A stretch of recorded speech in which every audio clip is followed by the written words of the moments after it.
వికారాబాద్ జిల్లా బంట్వారం ఎంపీడీఓ కార్యాలయంలో మరియు కోట్పల్లి మండల కేంద్రంలోని రైతు వేదికలో జరిగిన మండల స్థాయి సమీక్ష సమావేశాలకు ముఖ్య అతిథిగా హాజరయ్యారు తెలంగాణ రాష్ట్ర శాసనసభాపతి వికారాబాద్ నియోజకవర్గ శాసనసభ్యులు గడ్డం ప్రసాద్ కుమార్. హాజరైన ZP CEO Sudheer, CPO Venkateswarlu, Vikarabad DSP Anjaiah, స్థానిక ప్రజాప్రతినిధులు, సర్పంచ్లు, ప్రభుత్వ అధికారులు. ఈ సందర్భంగా స్పీకర్ ప్రసాద్ కుమార్ మాట్లాడుతూ గ్రామాల్లో స్థానికంగా ఉన్న సమస్యలను పరిష్కరించడానికి మండల స్థాయి సమీక్ష సమావేశాలు నిర్వహిస్తున్నామన్నారు. మళ్లీ 45 రోజులకు మరోసారి సమీక్ష సమావేశం నిర్వహిస్తామని, ప్రస్తుతం తెలియజేసిన సమస్యలను వచ్చే సమావేశంలోగా పరిష్కరిస్తామన్నారు. మండల స్థాయి సమావేశాలకు అన్ని శాఖల అధికారులు సరైన పూర్తిస్థాయి సమాచారం అందించాలన్నారు. శాఖల వారీగా సమస్యలు, అవసరమైన పనుల వివరాలను అందిస్తే సాధ్యమైనంత తొందరగా పరిష్కరిస్తామన్నారు. ప్రభుత్వ అధికారులు ప్రజలకు ఎల్లప్పుడూ అందుబాటులో ఉండాలని, ప్రజలు ఫోన్ చేస్తే స్పందించాలని, ప్రజా సమస్యల పరిష్కారంలో ప్రజాప్రతినిధులు, అధికారులు ఎల్లప్పుడూ బాధ్యతాయుతంగా వ్యవహరించాలన్నారు. ప్రస్తుతం ఎన్నికైన సర్పంచ్లకు 5 ఏళ్ల పాటు ప్రజలకు సేవ చేసే అవకాశం కలిగింది. వచ్చేసారి రిజర్వేషన్లు మారతాయి కాబట్టి ఈ 5 ఏళ్లలో మంచి పనులు చేసి ప్రజల్లో మంచి పేరు తెచ్చుకోవాలి. స్థానిక సర్పంచ్లు ప్రభుత్వ పథకాల గురించి ప్రజలకు తెలియచేయాలన్నారు. అర్హులైన వారందరికీ ప్రభుత్వ పథకాలు అందే విధంగా కృషి చేయాలన్నారు. రాజకీయ పార్టీలకు అతీతంగా ప్రజాస్వామ్యబద్ధంగా పనిచేస్తున్నామన్నారు.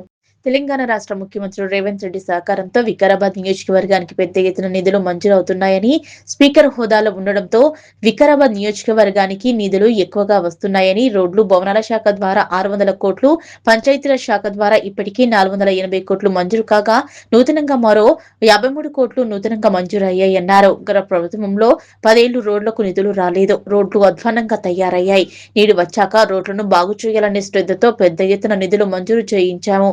ప్రతి గ్రామంలో 50 లక్షల నుంచి కోటి రూపాయలతో సీసీ రోడ్లు, డ్రైనేజీలు, ఇతర అభివృద్ధి పనులు చేయించాము. ఆర్ఎండ్బి, పంచాయతీరాజ్ శాఖల ద్వారా మంజూరైన నిధులతో నియోజకవర్గంలోని అన్ని రోడ్లను బాగు చేయిస్తున్నాం.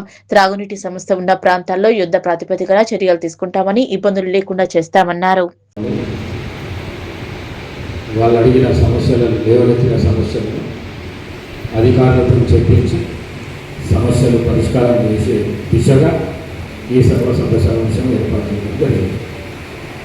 మరి మీరు అడిగిన సమస్యలు, వాళ్ళు ఇచ్చిన ఆన్సర్ 45 రోజుల్లో సిఇఓ గారు చెప్పినట్టు యాక్షన్ టేకింగ్ రిపోర్టు సబ్మిట్ చేసి నెక్స్ట్ 45 రోజుల్లో మళ్ళీ సర్వసభ్య సమావేశం ఏర్పాటు చేసుకొని ఈరోజు అడిగిన సమస్యలు ఆ రోజుకు పూర్తి చేసి జవాబు చెప్పే విధంగా అధికారులు ప్రయత్నం చేస్తారు.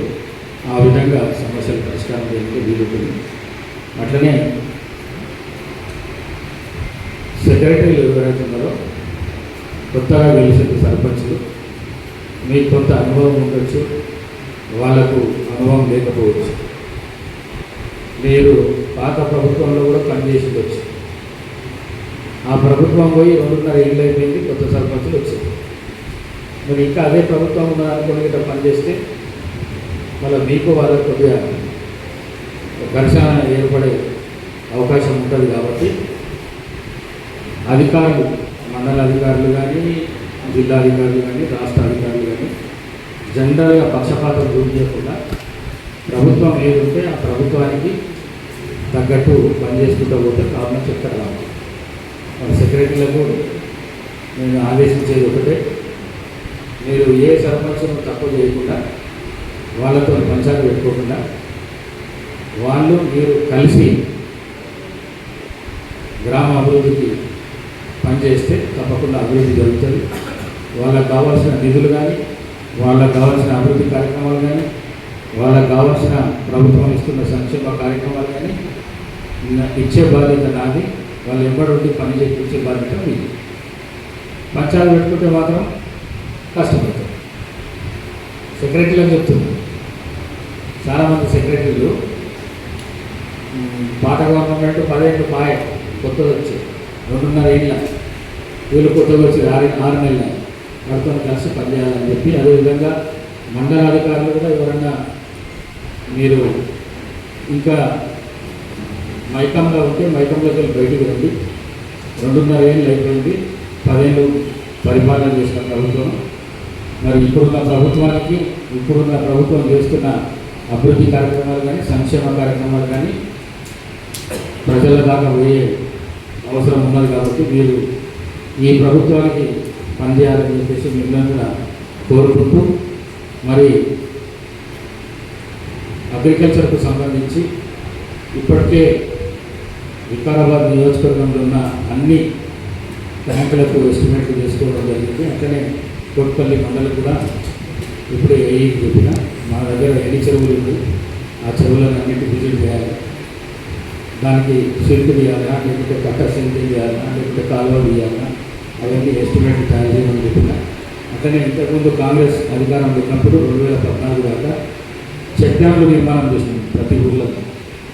ఆ చెక్ డ్యామ్లు కూడా మళ్ళీ పనికొచ్చే విధంగా వాటి రిపేర్ కానీ వాటి సిల్క్ తీయడం కానీ ఇంకేమున్నా కూడా అవి కూడా ఎస్టిమేట్ తయారు చేయమని చెప్పినాం. మరి కోట్పల్లి ప్రాజెక్టు ఏ మాట్లాడితే మంచిగా చెప్పిండు, ఇక్కడ ఆయన అనుకున్నా కానీ దూరంకి వచ్చినా మంచిగా చెప్పిండు.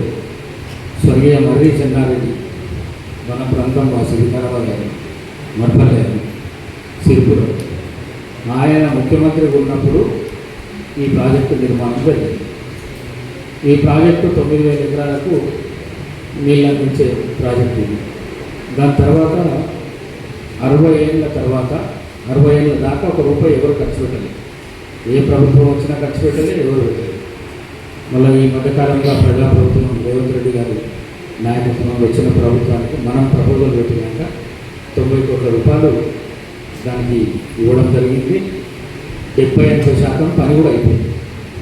దాంతో మళ్ళీ పాతగా 9,000 ఎకరాలు ఏదైతుందో ఆ 9,000 ఎకరాలు పారకం తాండూరు ఎక్కువ పారుతుంది, మనకు వికారాబాద్ కొద్దిగా తక్కువ పడుతుంది. అయినా పర్వాలేదు, దాన్ని మంచి చేయాలనే ఉద్దేశంలో మనం 90 కోట్లు తీసుకొని వచ్చాం. మరి అట్లనే ఈ ప్రభుత్వం